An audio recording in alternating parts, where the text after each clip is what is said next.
Bismillahirrohmanirrohim. Assalamualaikum warahmatullahi wabarakatuh. Salam sejahtera untuk kita semua. Jangan lupa like, comment, share, dan subscribe. Terima kasih. Kerajaan Kutai. Kerajaan yang pertama di Indonesia adalah Kerajaan Kutai.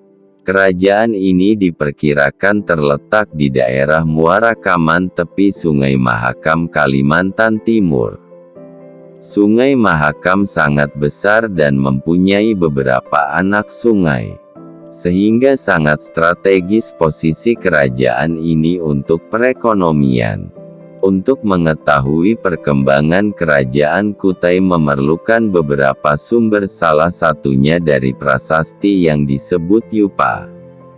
Yupa adalah berupa batu tulis dan juga sebagai tugu peringatan dari upacara kurban. Prasasti Yupa ditulis dengan huruf Palawa dan bahasa Sanskerta.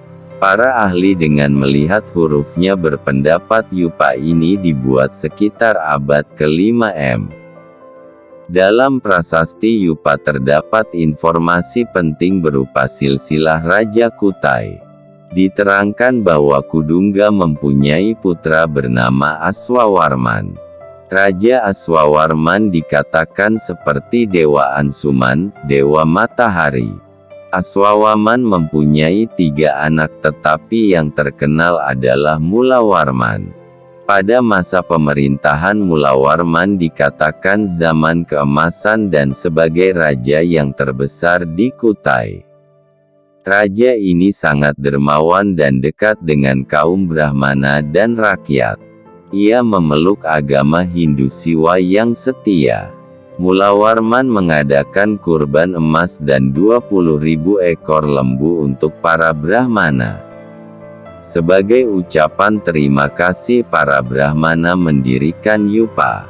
Satu di antara Yupa di Kerajaan Kutai berisi, Sang Mulawarman, raja yang mulia dan terkemuka, telah memberi sedekah 20.000 ekor sapi kepada para Brahmana yang seperti api, berempat di dalam tanah yang sangat suci, bernama Waprakeswara.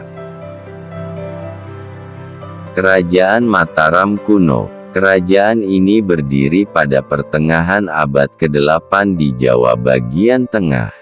Untuk mengetahui perkembangan Kerajaan Mataram kuno digunakan sumber berupa prasasti, yaitu Prasasti Canggal, Prasasti Kalasan, Prasasti Kelura, Prasasti Kedu atau Prasasti Baltung. Selain itu, berita Cina juga ikut andil dalam mengetahui perkembangan kerajaan ini. Menurut Prasasti Canggal kerangka tahun 732 M, diterangkan bahwa Raja Sana telah digantikan oleh Sanjaya. Raja Sanjaya mendirikan bangunan suci sebagai tempat pemujaan. Merupakan lambang keberhasilan setelah menaklukkan raja-raja lain. Dia bersikap arif, adil dalam memerintah dan mempunyai pengetahuan yang luas. Raja selanjutnya adalah Rakai Panangkaran, anak dari Sanjaya. Raja ini memberikan tanah dan membangun candi untuk Dewi Taraf dan sebuah biara untuk para pendeta agama Buddha terletak di Kalasan. Prasasti Kalasan menerangkan bahwa Raja Panangkaran disebut dengan nama Shailendra Sri Maharaja Dyah Pancapana Rakai Panangkaran. Pada saat masa perpecahan keluarga Shailendra, agama Hindu meninggalkan bangunan candi di Jawa bagian utara. Seperti Candi Komplek Pegunungan Dieng, Candi Dieng, dan Kompleks Candi Gendong Songo. Candi Dieng memakai nama tokoh wayang yaitu Candi Bima, Puntadewa, Arjuna, dan Semar.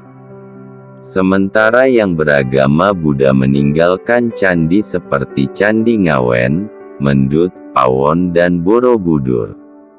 Candi Borobudur diperkirakan dibangun pada tahun 824 M oleh Samaratungga.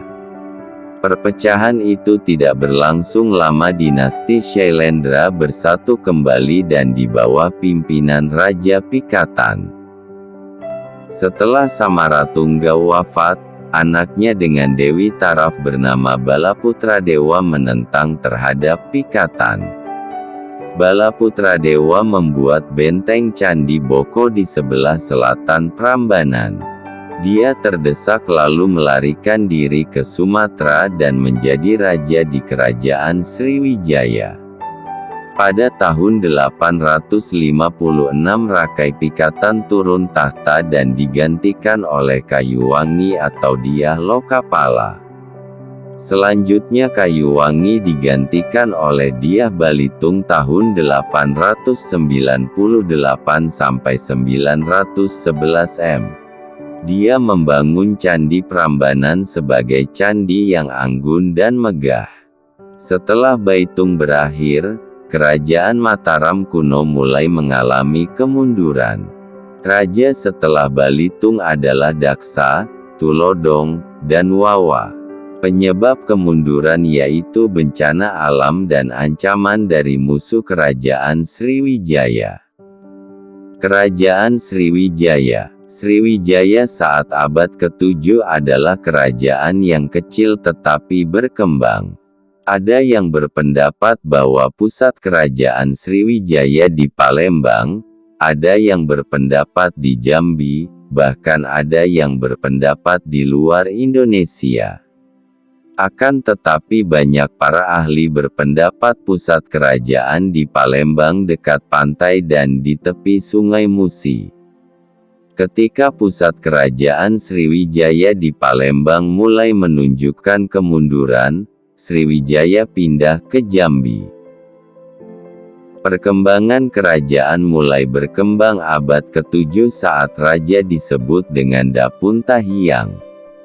Sriwijaya terus melakukan perluasan daerah, sehingga menjadi kerajaan besar. Pada Raja Darmasetra tahun 775 M dibangunlah sebuah pangkalan di daerah Ligor untuk memperkuat pertahanannya. Raja yang terkenal sampai zaman keemasan dari Kerajaan Sriwijaya adalah Balaputradewa pada abad ke-9 M. Raja Balaputradewa adalah keturunan dari dinasti Shailendra, yakni putra dari Raja Samaratungga dengan Dewi Taraf dari Sriwijaya. Hal tersebut deterangan dalam prasasti Nalada. Pada tahun 990 M yang menjadi raja adalah Sri Sudamaniwarmadewa. Pada pemerintahan raja ini terjadi serangan Raja Dharmawangsa dari Jawa bagian timur. Tetapi bisa digagalkan tentara Sriwijaya, lalu digantikan oleh putranya yang bernama Marawijaya Tunggawarman. Sriwijaya disebut sebagai negara nasional yang pertama oleh Muhammad Yamin karena wilayah kekuasaannya yang luas. Pada masa kejayaan menguasai Sumatera dan pulau-pulau sekitar Jawa bagian barat, sebagian Jawa bagian tengah, sebagian Kalimantan, Semenanjung Melayu, dan hampir seluruh perairan Nusantara. Tetapi mengalami kemunduran karena beberapa hal seperti keadaan sekitar berubah, tidak dekat dengan pantai, disebabkan aliran Sungai Musi, Ogan dan Komering banyak lumpur. Akibatnya Sriwijaya tidak baik untuk berdagang. Banyak kekuasaan yang melepaskan diri karena melemahnya angkatan laut. Segi politik beberapa kali mendapat serangan dari kerajaan-kerajaan lain. Tahun 1377 armada Angkatan Laut Majapahit menyerang Sriwijaya. Serangan ini mengakhiri riwayat Kerajaan Sriwijaya. Sumber sejarah Kerajaan Sriwijaya yang penting adalah prasasti. Prasasti yang ditulis dengan huruf Palawa dan bahasa Melayu kuno. Di samping prasasti berita Cina juga penting seperti berita dari I Sing yang pernah tinggal di Sriwijaya. Prasasti tersebut sebagai berikut. A. Prasasti Kedukan Bukit ditemukan di tepi Sungai Tatang, dekat Palembang. Prasasti ini berangkat tahun 605 Saka 683 M. Isinya menerangkan bahwa seorang bernama Dapunta yang mengadakan perjalanan suci, Sidayatra, dengan menggunakan perahu. Ia berangkat dari Minangkabau dengan membawa tentara 20.000 personel. B. Prasasti Talang Tuo ditemukan di sebelah barat kota Palembang di daerah Talang Tuo.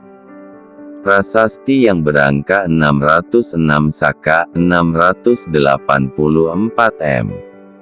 Isinya tentang pembangunan sebuah taman yang disebut Sriksetra. Taman ini dibuat oleh Dapunta Hyang Srijayanaga. C. Prasasti Telaga Batu ditemukan di Palembang. Prasasti ini tidak berangkat tahun. Isinya kutukan-kutukan yang menakutkan bagi yang berbuat kejahatan. D. Prasasti Kota Kapur ditemukan di Pulau Bangka tahun 608 Saka 656 M. Isinya permintaan kepada para dewa untuk menjaga kedatuan Sriwijaya, dan menghukum setiap orang yang bermaksud jahat. E. Prasasti Karang Berahi ditemukan di Jambi, berangkat tahun 608 Saka 686 M. Isinya sama dengan prasasti Kota Kapur. F. Prasasti yang lain seperti Ligor berangkat tahun 775 M di Semanjung Melayu dan prasasti Nalada di India Timur. Terima kasih sudah menonton di channel kami, semoga bermanfaat. Jangan lupa like, comment, share, dan subscribe. Sampai jumpa di video kami selanjutnya. Assalamualaikum warahmatullahi wabarakatuh.